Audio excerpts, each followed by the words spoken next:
सो hey guys, मैं पहुंच गई हूँ लखनऊ और मुझे इतनी ज़्यादा एक्साइटमेंट हो रही है नवाबों का शहर देखने के लिए। बहुत एक्साइटेड हूँ कि मुझे इसको देखना है, कितना प्यारा है यार। मैं फर्स्ट टाइम किसी इतने बड़े शहर में आई हूँ। जो भी मैं देख रही हूँ ना, ट्रेन का एक्सपीरियंस बहुत ही बेस्ट था, लेकिन जब मैं बाहर उतरी हूँ ना, मेरे को इतना अच्छा लग रहा है। मुझे ये भी देखना है, वो भी देखना है। और अभी देखते हैं आगे कहाँ जाते हैं। पहले हम केवी देखने ही जा रहे हैं यहाँ से सीधा, कि कल सुबह हम डायरेक्ट वहाँ पे जा पाए जल्दी से। मतलब एक बार हम देख ले केवी को, उसके बाद हम रूम बुक करेंगे। ये दो मेरे साथ मेरे बॉडीगार्ड भेजे। सो गाइज, लखनऊ पहुंचने से पहले मैं आपको थोड़ा सा पीछे ले जाती हूँ। जब मैं नाहन से चली थी और बस में बैठी थी ना, तो दिल में इतना धक धक हो रहा था कि पता नहीं क्या ही हो जाएगा इंटरव्यू में। बस इंटरव्यू ही माइंड में चला हुआ था कि पता नहीं क्या पूछ लेंगे मुझसे। लेकिन फिर मैंने दिल पे हाथ रखा कि all is well, all is well, जो भी होगा अच्छा ही होगा। सो फिर पकड़ते हैं आगे अम्बाला से ट्रेन और निकल पड़ते हैं अपने लखनऊ के सफ़र पे। और ट्रेन में भी मैं फर्स्ट टाइम बैठी थी, मैंने आज तक ट्रेन देखी भी नहीं थी। और ट्रेन का एक्सपीरियंस ज़बरदस्त, इतनी एक्साइटमेंट हर एक चीज़ को देखने की, जैसे कि एक छोटे से शहर से, छोटे से गांव से एक लड़की बाहर जा रही है और उसके लिए हर एक चीज़ नई थी। तो लखनऊ तक जाते जाते मुझे बहुत ज़्यादा थकान हो चुकी थी, बट जैसे ही मैं लखनऊ स्टेशन पे उतरी ना, तो एक अलग ही एनर्जी मुझ पे आ गई। इतने सारे लोगों को देख के पता नहीं क्या ही एनर्जी मेरे अंदर आ गई थी। और फिर तो मैं ऐसे सोच रही थी कि बस अब तो मुझे इस टाइम कहीं पे भी ले चलो। तो फिर सबसे पहले हम चले जाते हैं अपना सेंटर देखने, जो था अलीगंज में केवी स्कूल, ताकि उसके आसपास हम रूम देख सके और सुबह फिर जल्दी जा सके इंटरव्यू के लिए। सेंटर देखने के बाद अब बारी थी रूम ढूंढने की। फ्रेंड्स, क्लोज हो गई है, रूम नहीं मिल रहा है, तब से ढूंढे जा रहे हैं। पता नहीं कब से ढूंढ रहे हैं, आधा घंटा हो गया है। पता नहीं हम किस गली में घुस गए, हमें पता ही नहीं चल रहा है।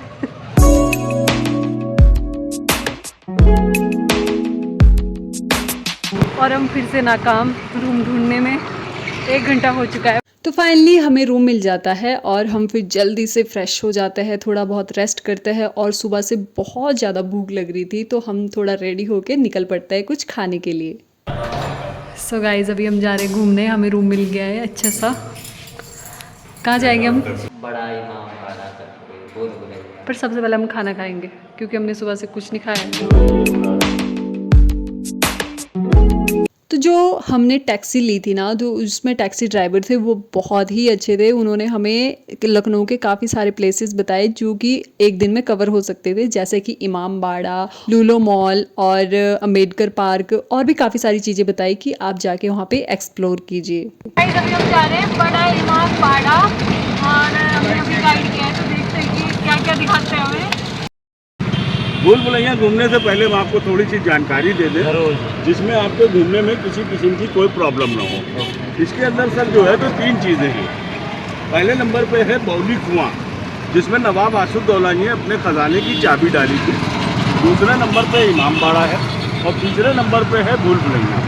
भूल भुलैया घूमने के लिए आपको 84 सीढ़ी नंगे पाँव जाना है, नंगे पाँव। और 1024 रास्ते हैं। हर रास्ते पे 4 रास्ते होंगे, एक रास्ता सही होगा और 3 रास्ते गलत। जो सामने वाली बिल्डिंग आप देख रहे हैं सर, इसको सर बोलते हैं Rumi gate. Rumi gate, Rumi gate, Rumi gate, Rumi gate. ये मंजिल 1 है, मगर इसके नक्शे 2 हैं। मंजिल 1 है, नक्शे 2 हैं। इसको इधर से आप देखेंगे 3 गेट और 4 फ्लोर की बिल्डिंग है, 4 माले की। ठीक है जी। इसको जब आप उधर से देखेंगे तो 1 गेट और 1 माले की बिल्डिंग है। अच्छा जी। लोगों ने गदर मूवी देखी थी, हाँ जी, सनी देओल की। देखी थी। गदर मूवी में जो पाकिस्तान और लाहौर का गेट दिखाया था, हाँ जी। वो इसी को दिखाया गया था। अच्छा। गदर मूवी के हिसाब से अभी आप लोग पाकिस्तान में हैं। गेट बाहर हम आप लोगों को हिंदुस्तान ले जा रहे हैं बिना पासपोर्ट के। उधर की जानकारी हम आपको उधर ठीक है सर? ठीक है। धन्यवाद। तो गाइड हमें काफ़ी इंटरेस्टिंग फैक्ट्स बता रहे थे लखनऊ के बारे में। तो जो ये अगला गेट हमें अभी दिखाएंगे, ये है रूमी दरवाज़ा। और इस गेट पे जो डिजाइनिंग और कारीगरी आप देख रहे हैं, हाँ जी। यही हमारे लखनऊ की चिकन कारीगरी का कमाल है। रूमी गेट के सामने एक बड़ा सा बोर्ड लगा था, जिस पे लखनऊ का फेमस डायलॉग लिखा था, मुस्कुराइए आप लखनऊ में हैं। सो अपने गाइड के साथ थोड़ा सा और आगे बढ़ते हैं, तो वो हमें दिखाता है क्लॉक टावर। और ये नवाब साहब ने नहीं बनवाया था, अंग्रेजों का होना है तो ये ब्रिटिश के टाइम का बना हुआ है। अच्छा।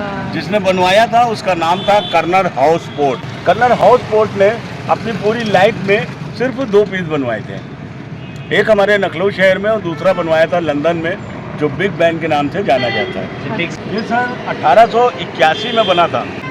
जब से ये बना था इसके ऊपर किसी भी किस्म का डेकोरेशन नहीं हुआ है, इसके ऊपर कोई भी पेंटिंग या पेंटिंग आज तक के नहीं हुई है।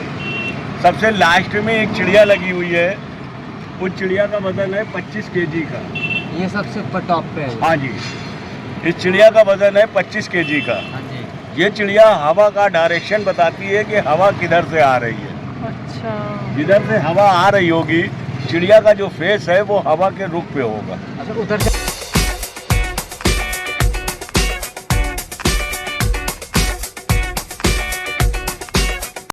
ये है सर नवाब आसुद्दौला का शाही तालाब, जिसमें वो स्विमिंग करते थे, स्नान करते थे।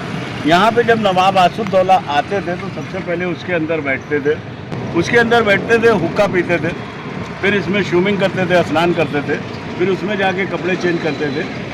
और कपड़े चेंज करने के बाद में जो सामने बिल्डिंग आप देख रहे हैं उसमें गरीबों का फैसला करते थे। ये नवाबों की कचहरी है, यानी कि हाई कोर्ट का मतलब है 7 फ्लोर की बिल्डिंग, मगर ये 4 फ्लोर की है। हाँ, वो तो 4 ही है। ये हमारे लखनऊ के जो सबसे पहले नवाब थे, नवाब मोहम्मद अली शाह, वो बनवा रहे थे अपनी बेटी के लिए अच्छा। ईद, बकरीद, मुहर्रम का चांद देखने के लिए। अच्छा। मगर जब ये 4 मंजिल की बनी हाँ। तो उनकी बेटी जो थी वो एक्सपायर हो गई थी, अच्छा। अच्छा। तो इसको मनहूस और अशगुन मान के छोड़ दिया गया था, अच्छा। यानी कि इसके 3 फ्लोर बन नहीं पाए।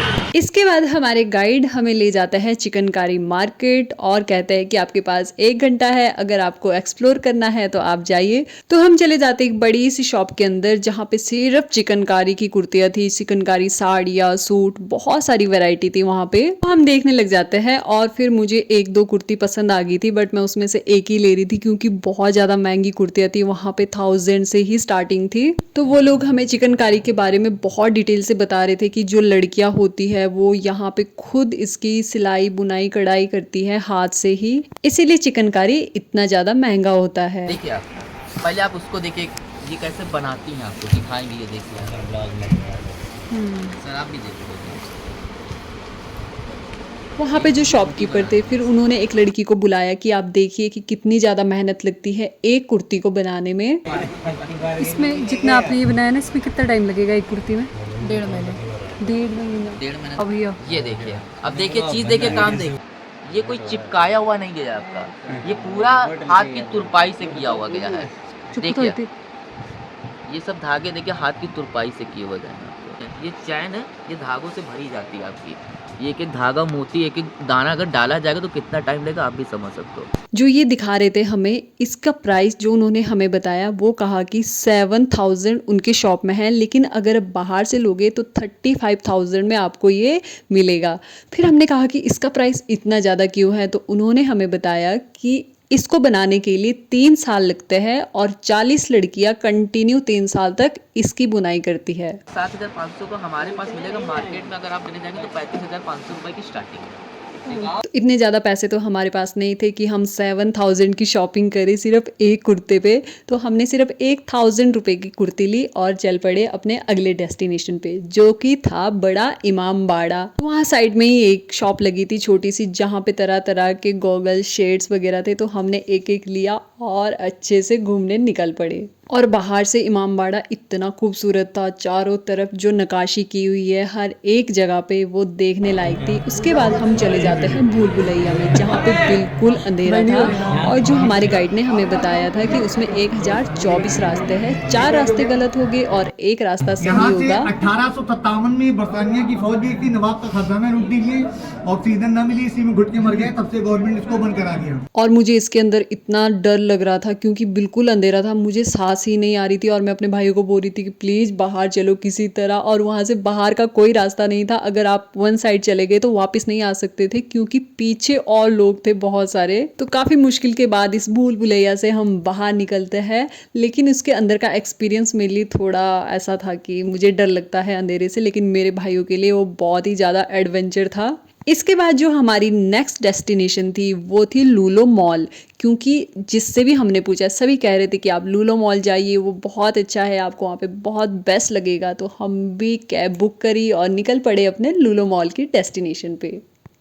हे गाइस, हम आए अभी लुलु मॉल घूमने। हम इमामबाड़ा घूम के आए और वहाँ पे काफ़ी सारी चीज़ें देखी हमने अलग अलग है, भूल भुलैया। और अभी आ रहे हैं हम लुलु मॉल, जो कि बहुत ही बड़ा मॉल है। देखते हैं इसमें अंदर जाके कि क्या क्या होता है। वैसे लखनऊ आके ना इतना अच्छा लग रहा है, इतना मज़ा आ रहा है घूमने का, पर कल के लिए डर लग रहा है थोड़ा सा। बट चलो देखते हैं क्या बनता है। तो गाइज मेरे लिए तो हर एक चीज़ बड़े ज़्यादा सरप्राइजिंग थी, क्योंकि मैंने इतनी बड़ी सिटी पहली बार देखी थी अपने लाइफ में। फर्स्ट टाइम मैंने ट्रेन देखी थी, फर्स्ट टाइम इतने बड़े बड़े मॉल देखे थे, इतनी बड़ी बड़ी बिल्डिंग्स देखी थी। तो मुझे तो बहुत मज़ा आ रहा था और मैं ना जो चीज़ देख रही थी ना बस देखे ही जा रही थी कि यार ऐसा भी होता है, ये भी होता है। हम तो इतने से छोटे शहर में रहते हैं, वहाँ पे तो ये सब चीज़ें कुछ भी नहीं होती है। तो मेरा तो लखनऊ का एक्सपीरियंस अब तक का बहुत ज़्यादा अच्छा था। यूपी के लोग बहुत अच्छे हैं, बहुत अच्छे से बात करते हैं। बस अगला दिन देखना था कि अगला दिन कैसा जाएगा।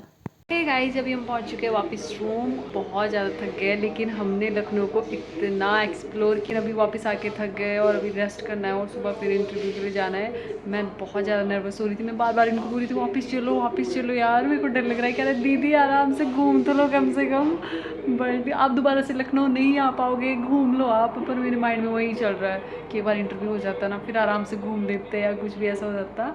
बट चलो देखता है जो भी होता है। अभी मैंने बुक निकाली है, थोड़ा पढ़ लेती हूँ कि क्या कुछ आएगा।